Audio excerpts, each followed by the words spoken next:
What's up, YouTube? On November 17th, Apple introduced their self-service program. This is a program that allows customers to order genuine parts from Apple directly, which is something that not many people were expecting, and is a great baby step going towards right to repair. And in this video, I want to bring up some points that I don't see many people talking about, and that I think are really important to consider going forward. So this is great for the consumer. It encourages them to repair their own stuff, but more importantly, it plants a seed in their head that repair is an actual option. A lot of my customers don't even know that the battery can be replaced when their phone is shutting off at like 30%.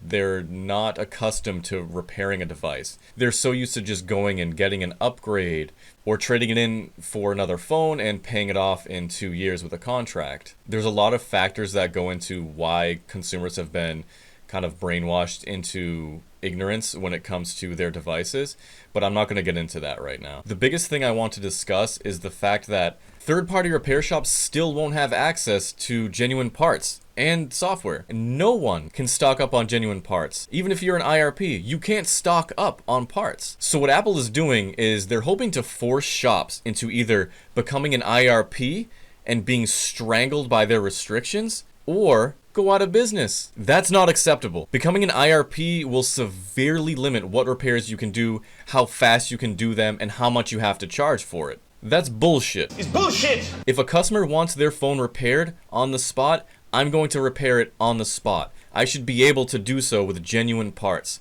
Period. When a customer comes into my store to fix their screen or their battery, they don't want to wait 3 to 5 days for the screen or the battery to come in. Most of my customers have a hard time waiting 15 minutes for a screen to be repaired or a battery to be replaced. There's no way that they're gonna wait 3 to 5 days for a part to arrive. They want that repair done there because it's more convenient. And sometimes their phone doesn't even work. It's unusable, so they have no choice but to get it repaired on the spot. This doesn't allow that. This is Apple trying to tell all the states that have right to repair laws in progress that we don't need right to repair laws. Here you go. Here's some screens, here's some batteries. Don't worry, here's some parts. Look, we're giving people parts.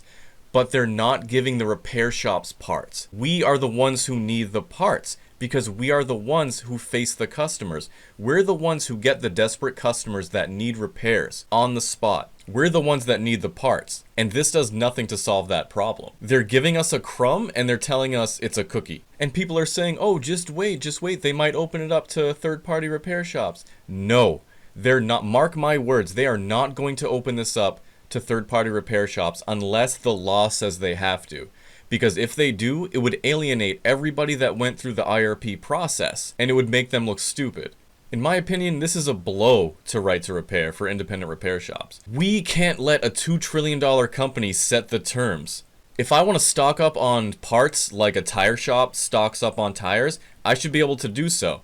And our right to repair bills have already set these terms and made it clear. And these terms say that Apple needs to provide us, consumers and repair shops, genuine parts and the software we need to replace those parts and to properly program them after replacement. And another big concern is cost. We already know how much they charge IRPs for parts.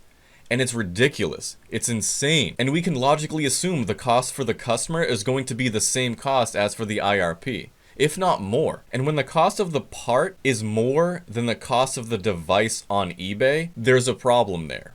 And our right to repair bill mentions this and covers this in their reasonable terms section. So price is specifically mentioned in the right to repair bill in Massachusetts. That's something that Apple does not want.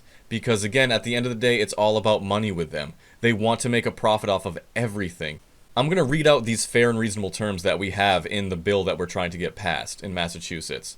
So it says, fair and reasonable terms. In determining whether a price is on fair and reasonable terms, consideration may be given to relevant factors, including, but not limited to, the net cost to the authorized repair provider for similar parts obtained from manufacturers, less any discounts, rebates, or other incentive programs. That doesn't do much because they're charging the IRP stupid money for parts.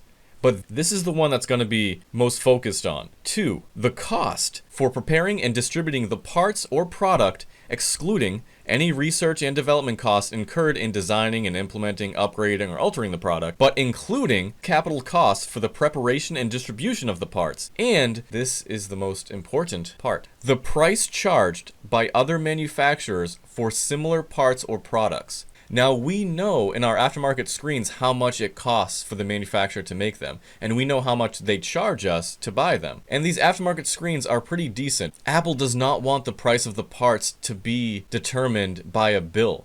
They want to make money wherever they can. And it's going to make no sense for the consumer to buy a part from them when the part costs more than the entire phone does on eBay or Amazon. Who's going to pay $150 for a screen when the phone's only worth $120? And that's being conservative. Apple charges $280 for an iPhone X screen repair. $280. I can buy the part for about $55. So to sum this all up, if we let Apple control the narrative and convince the politicians that are in charge of voting for these right to repair bills that, hey, look, we're doing everything we can. We already gave the consumers the ability to buy parts. We gave the ability for third-party shops to become authorized. What else can we do? What else do you want? What we fucking want is the ability to buy parts from you without having to jump through hoops and pay ridiculous prices. All we want to do is be able to stock up on parts so that when a customer comes to me, when they can't go to one of your shitty fucking rip-off Genius bars, that I can fix it on the spot. And I can fix it with a screen that's supposed to be on the phone. So that you can't blame me for using subpar parts when I can't buy actual genuine parts. That's what we want. That's what this is about. This isn't about having a consumer pay for a part, wait 3 to 5 days for that part, and then attempt to do the repair themselves. It's so that we can provide a service for the consumer to make their life easier. So I'm not going to say thank you, Apple. There is no thanks. This is Apple's way of trying to just go right around right to repair and do their own little thing so that they control everything. Still, it's no secret Apple wants control over every single one of their products. They want to know the history of every single product. They want to be able to control what goes in the phone and how it gets repaired and how it gets used. They've always been like this. Tesla is the same way. Stop trying to control every single part of your device after you sell it. It's not your device anymore. It's the fucking customers, and they can do whatever they want with it. I'm just scared that the politicians are going to back down and that Apple is going to convince them that this is all we need and that it's already done and we don't need right to repair. So right now is the time where we need to just step it up. This is going to be the hardest time in terms of the fight for right to repair. Thanks for watching, and let me know what you think in the comments. And the software... fuck, what the fuck is that?